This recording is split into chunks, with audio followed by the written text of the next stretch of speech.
Hey free-to-play gang, welcome back to another video. Now, before you go ahead and say that, oh my god, Daddy free-to-play cheesed this entire run, number one, my Tricky did not cheese much, okay, not much. And number two, a Nessidora, while very powerful, she's not exactly a necessity. And the reason why I say that she is not a necessity and rather, just a good thing to have is because apart from dealing stuns, what really sells her apart from another typical control esper like let's say a Tier or a Pritzker is for the mere fact that she does a tremendous amount of damage.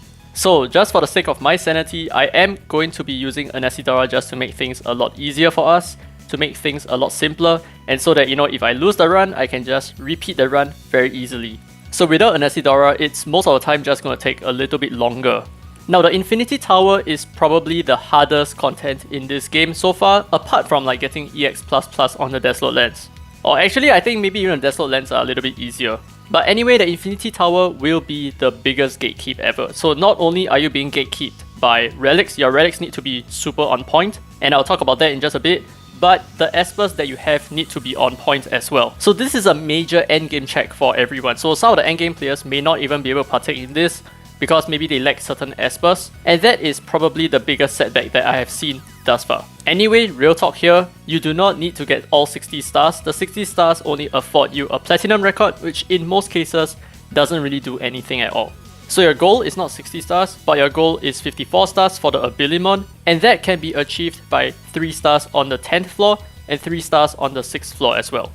So for the first wave, I think who's the most important target is probably going to be the Clara, and afterwards the Sienna is probably the next target, and then the Laura. So the reason why I can clear this so fast is obviously because of a Nessidora. She's really OP, but if you do not have a Nessidora, you can always use another crowd control esper. You're going to get the same effect, except that it's going to take a lot longer because your damage is going to be a lot poorer. And as for Lomian, he's probably one of the best, if not the best controller in this specific floor. And the reason is very simple, he is type neutral / positive in the boss wave. So even if you fail to land your freezes at the start over here, you can just restart this run and then try it again until you get a decent stack of freeze, like maybe 4 out of 5 of them, and it should be quite easy. So we have gotten rid of the Sienna now, and now we're just working on the Laura.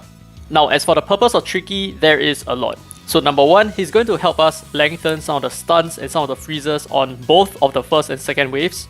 And secondly, his passive is also super important. So the most important part of his passive is during the Jiangqiuli fight.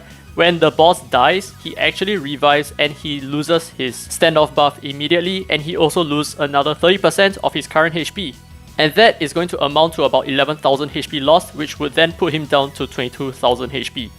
Now as for Astronaut, she is a pretty okay healer. I would say that she's an okay healer, except that some of the more important part about her is that she AP pushes on her third skill, and she also grants us the Lotus Mark, which is quite important in protecting us against some of the AoE damage that the Jiangqiuli can do.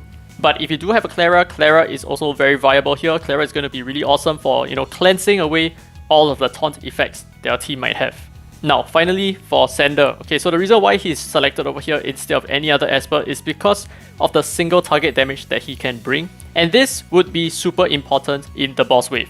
So let us proceed. Now, our main focus is obviously to control everyone, especially the Ollie. We need to make sure that Ollie is controlled at all times. But honestly, this is true for every single esper over here. You do not want to have Cecilia move because she's going to heal everyone and cleanse all their debuffs.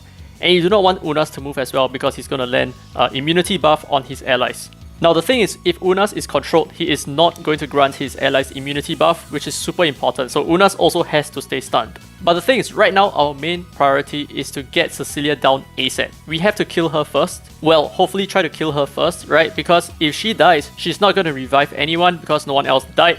Plus the AP push that she has on her passive is not really going to matter so much because the rest of her allies are already stunned / frozen. So she is definitely high priority, and that's why Sander comes in here to play, because he does a lot of single target damage, which is very important in getting rid of Cecilia as soon as you can. But we do have one problem over here, which is the shared HP ratio effect that the enemies have, because I've selected that particular Infinity Floor debuff, and you will see that it will be a huge problem for us because the Cecilia is just going to get her HP recovered very soon. So just take a look at this.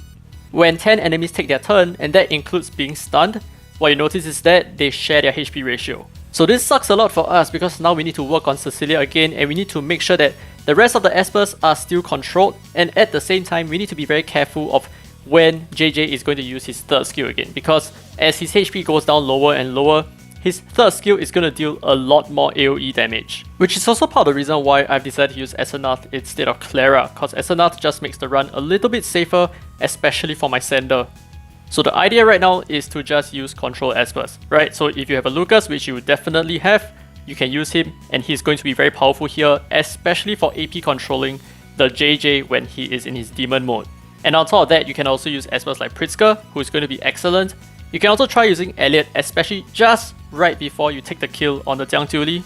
But I generally wouldn't even recommend using an Elliot, because in order for his third skill to recharge more frequently, he will need to take hits, which means that you either let your Elliot take a lot of hits to constantly keep JJ down, or you save it for the opportune moment where you need his third skill to land. But at that point, it might be a huge gamble, you might get resisted, stuff like that. And of course, like I said, there are other AoE control Espers, like for example there is Tie, and some players even use Nick for the AoE silence plus the cooldown reset, so there are a lot of options.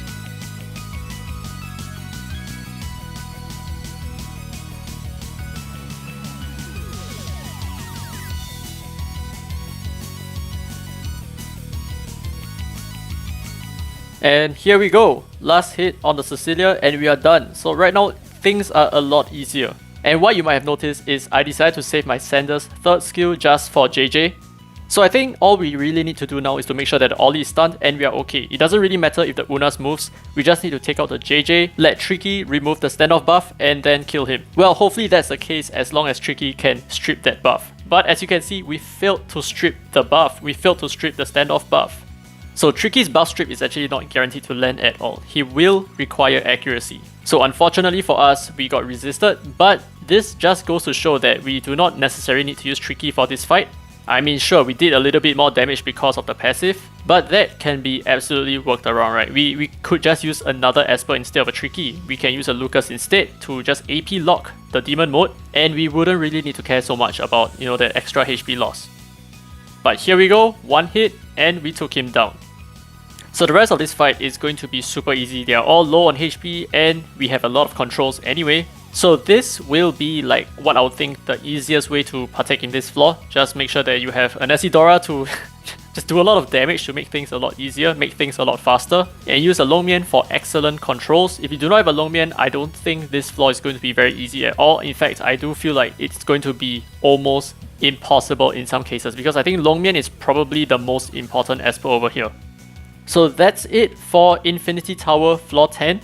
And yes, I know I did take the easy way out on this, but it's going to be so much of a headache for me if I were to do it like the slow and steady approach without using an Isidora. I just wanted to show you the idea behind the lineup. Okay, you can still do it without an Isidora. It's just going to take you like 30 minutes or 40 minutes. And on a bad day, you're going to lose and you're going to have to restart everything again. So I think for the sake of just making this video and my sanity as well, I don't think I want to take 40 minutes just to prove a point. I hope you guys can understand that, and if you did enjoy this video, don't forget to leave a thumbs up, it really helps the channel, and subscribe for more Dislyte content. Now with that said, this has been Daddy Free to Play, and as always, I will see you in the next video.